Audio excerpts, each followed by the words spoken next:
नमस्कार दोस्तों, आप सभी का स्वागत है हमारे YouTube चैनल सीजीजी के याद में। तो इस वीडियो में हम बुद्धि मापन एवं परीक्षण बुद्धि का मापन एवं परीक्षण से संबंधित महत्वपूर्ण प्रश्न कवर करने वाले हैं, जो कि एग्जाम के लिए बहुत ही महत्वपूर्ण होने वाला है। तो बिना देरी के चलते हैं आज के पहले प्रश्न की ओर।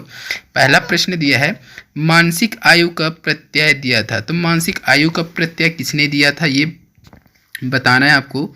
बिनेश साइमन ने, स्टर्न ने, टर्मन ने, सिरिल बर्ट ने। जिसको भी पता रहेगा कमेंट करके आंसर बताइएगा, ठीक है। मानसिक आयु का प्रत्यय कौन है देने वाला?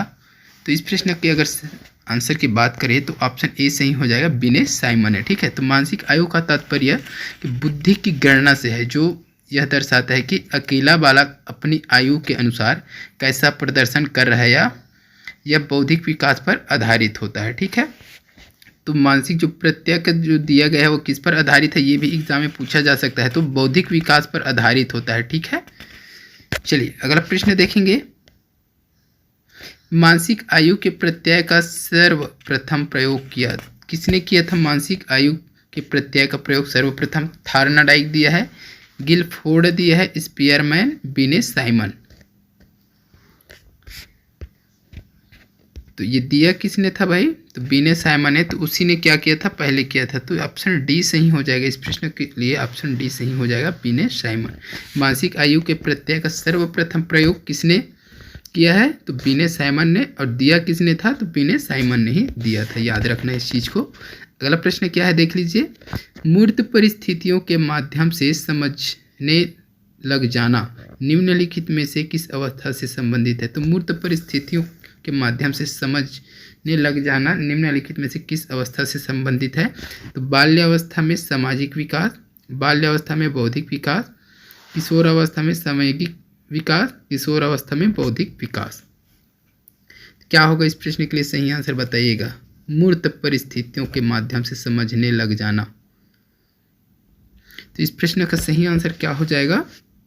ऑप्शन बी हो जाएगा, बाल्यावस्था में बौद्धिक विकास, ठीक है। बाल्यावस्था में बौद्धिक विकास मतलब किसी चीज़ को देखकर ये सब चीज़ सीखना है ना, या समझना, ये आ जाएगा। मूर्त परिस्थितियों के माध्यम से समझने लग जाना। चलिए अगला प्रश्न क्या दिया है। शारीरिक विकास का संबंध नहीं होता। शारीरिक विकास का संबंध किससे नहीं होता? शरीर के भार से, बुद्धि से, कंकाल तंत्र से, मांसपेशियों की वृद्धि से। इस प्रश्न की अगर सही आंसर की बात करें तो ऑप्शन बी सही हो जाएगा, बुद्धि से, ठीक है।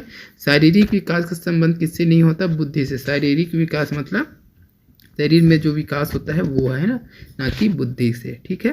कंकाल तंत्र में विकास होगा, शरीर के भार में भी परिवर्तन होगा, मांसपेशियों में वृद्धि होगी। ये क्या है? शारीरिक विकास के अंतर्गत आएगा, ठीक है। चलिए अगला प्रश्न देख लेंगे। आधार आयु निम्न में से किसके मापन से संबंधित है? तो आधार आयु जो है निम्न में से किसके मापन से संबंधित है? रुचि, व्यक्तित्व, बुद्धि, अवधान। जिसको भी पता है कमेंट करके आंसर बताइएगा। आधार आयु किससे मापन से संबंधित है? इस प्रश्न का सही आंसर क्या हो जाएगा? ऑप्शन सी हो जाएगा, बुद्धि, ठीक है ना। तो आधार आयु बुद्धि के मापन से संबंधित है। अगला प्रश्न देखेंगे। सूक्ष्म शिक्षण के भारतीय मॉडल में लगने वाला कुल समय है। सूक्ष्म शिक्षण के भारतीय मॉडल में लगने वाला कुल समय कितना है? तो 30 मिनट दिया है, 36 मिनट, 40 मिनट, 45 मिनट। तो इसका सही आंसर हो जाएगा ऑप्शन ए हो जाएगा, ठीक है, 30 मिनट, ठीक है। तो शिक्षण की अगर बात करें, सूक्ष्म शिक्षण की अवधि निम्नानुसार है। शिक्षण 6 मिनट, प्रतिपुष्टि 6 मिनट, पुनः पाठ योजना 12 मिनट, पुनः शिक्षण 6 मिनट और पुनः प्रतिपुष्टि 6 मिनट। कितना हो रहा है एक बार देख तो लीजिए भाई। 6 चौके 24 और 12 कितना हो जाएगा? 24 12 36, 24 और 12, 24 और 12, 6 12, 12 दूनी 24, ये 36 हो जाएगा। 36 मिनट आना चाहिए था ना आंसर।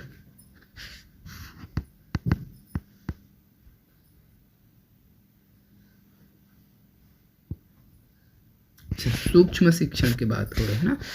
चलिए अगला प्रश्न देख लेंगे। बुद्धि लब्धि निकालने का सूत्र है। बुद्धि लब्धि निकालने का सूत्र क्या है, ये सभी को लगभग पता होगा, है ना। क्या हो जाएगा, बुद्धि लब्धि मानसिक आयु गुणित वास्तविक आयु, वास्तविक आयु मानसिक आयु, मानसिक आयु गुणित वास्तविक गुणित 100 वास्तविक आयु, वास्तविक आयु प्लस मानसिक आयु क्या होगा। इसका सही आंसर क्या हो जाएगा, ऑप्शन सी हो जाएगा। दरअसल ये थोड़ा सा मिस्टेक हुआ है, मानसिक आयु हो जाएगा ऊपर, मानसिक आयु बटे वास्तविक आयु गुणित 100 हो जाएगा। ठीक है, तो ये है इसका सूत्र, याद रखना है इस चीज को। चलिए अगला प्रश्न देख लेंगे। पूर्व संक्रियात्मक चिंतन की विशेषता है। पूर्व संक्रियात्मक चिंतन की विशेषता क्या है, केंद्रिता, अविनाशिता, क्षैतिज डिक्लेश, ए बी त्रुटि। तो इसका सही आंसर हो जाएगा ऑप्शन ए हो जाएगा, केंद्रिता। पूर्व संक्रियात्मक चिंतन की विशेषता क्या है, तो केंद्रिता है। अगला प्रश्न देख लीजिए।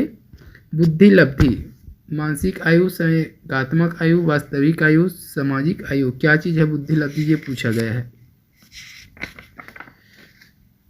तो इसका सही आंसर हो जाएगा ऑप्शन ए हो जाएगा, मानसिक आयु। ठीक है, अगला प्रश्न देखेंगे।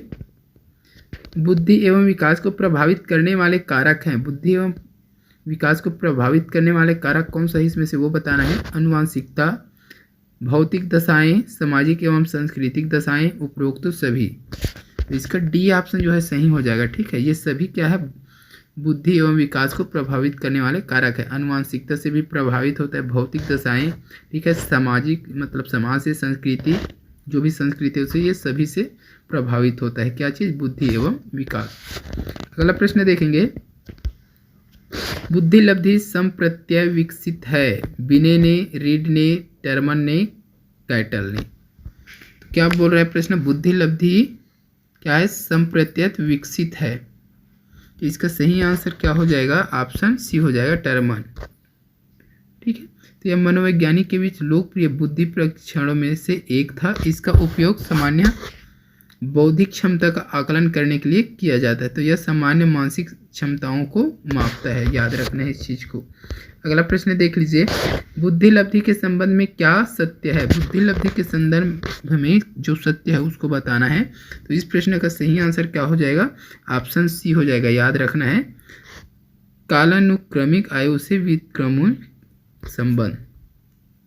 ठीक है, तो काल अनुक्रमिक आयु से व्युत्क्रमी संबंधित है। ठीक है, अगला प्रश्न देखेंगे। अंतर्वैयक्तित्व बुद्धि से तात्पर्य है। अंतर्वैयक्तित्व बुद्धि से तात्पर्य क्या है। इस प्रश्न का सही आंसर क्या हो जाएगा, ऑप्शन सी हो जाएगा, देख लेना इसे, है ना, विभिन्न व्यक्तियों को समझने की कौशल। अंतर्वैयक्तित्व बुद्धि क्या होता है, तो विभिन्न व्यक्तियों को समझने का कौशल होता है अंतर्वैयक्तित्व बुद्धि। ठीक है, व्यक्तियों को समझना है, जो बहुत सारे व्यक्ति होते हैं दूसरे व्यक्ति को समझने के लिए, है ना। चलो अगला प्रश्न क्या बोल रहे देख लीजिए। किसने सबसे पहले बुद्धि परीक्षण का निर्माण किया। David Wechsler, Alfred Binet, Charles Edward Spearman, Robert Sternberg. इस प्रश्न का सही आंसर हो जाएगा ऑप्शन बी हो जाएगा, एल्फ्रेड बिने। तो सबसे पहले बुद्धि परीक्षण का निर्माण किसने किया है, तो एल्फ्रेड बिने ने किया है। अगला प्रश्न देखेंगे। बिने साइमन परीक्षण द्वारा मापन किया जाता है। तो सामान्य बुद्धि का, विशिष्ट बुद्धि का, अभिवृत्ति का, अभिक्षमता का। तो बिने साइमन परीक्षण द्वारा किसका मापन किया जाता है, इसका सही आंसर हो जाएगा ऑप्शन ए हो जाएगा दोस्तों, सामान्य बुद्धि का। याद रखना इस चीज को, सामान्य बुद्धि का परीक्षण किया जाता है बिने साइमन परीक्षण द्वारा। अगला प्रश्न क्या दिया है देखिए। भाटिया बैटरी का प्रयोग निम्न में से किसके मापन हेतु किया जाता है। तो व्यक्तित्व, रुचि, बुद्धि, अभिक्षमता। इसका सही आंसर हो जाएगा ऑप्शन सी हो जाएगा, ठीक है ना, बुद्धि हो जाएगा। अगला प्रश्न देख लीजिए, बुद्धि मापन की भाटिया बैटरी परीक्षण में है 5 उप परीक्षण, 8 उप परीक्षण, 4 उप परीक्षण, 7 उप परीक्षण। इसका सही आंसर हो जाएगा ऑप्शन ए हो जाएगा, ठीक है ना, 5 उप परीक्षण। अगला प्रश्न देखेंगे, भाटिया परीक्षण बैटरी में सम्मिलित है 2 उप परीक्षण, 3 उप परीक्षण, 5 उप परीक्षण, 7 उप परीक्षण। इसका सही आंसर क्या हो जाएगा, तो ऑप्शन सी हो जाएगा, 5 उप परीक्षण। अगला प्रश्न देख लीजिए, प्रतिभाशाली बालकों में निम्न विशेषता होती है, कौन सी विशेषता होती है, अधिक महत्वाकांक्षा, बुद्धि लब्धि, 110 से अधिक, परिस्थिति शब्दकोश, उपरोक्त सभी।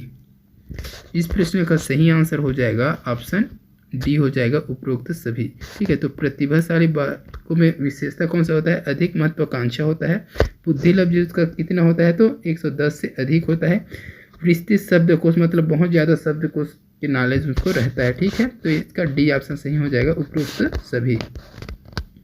अगला प्रश्न क्या है, स्टर्नफोर्ड बीने परीक्षण मापन करता है, स्टर्नफोर्ड बीने परीक्षण व्यक्तित्व का पढ़ने की क्षमता का, बुद्धि का, उपर्युक्त में से कोई नहीं। तो इसका सही आंसर हो जाएगा ऑप्शन सी हो जाएगा, बुद्धि का, ठीक है। तो इस वीडियो में बस इतना ही। वीडियो अच्छी लगी हो तो लाइक सब्सक्राइब कर दीजिएगा चैनल को। जल्द मिलते हैं अगले वीडियो के साथ, तब तक के लिए वंदे मातरम, जय हिंद।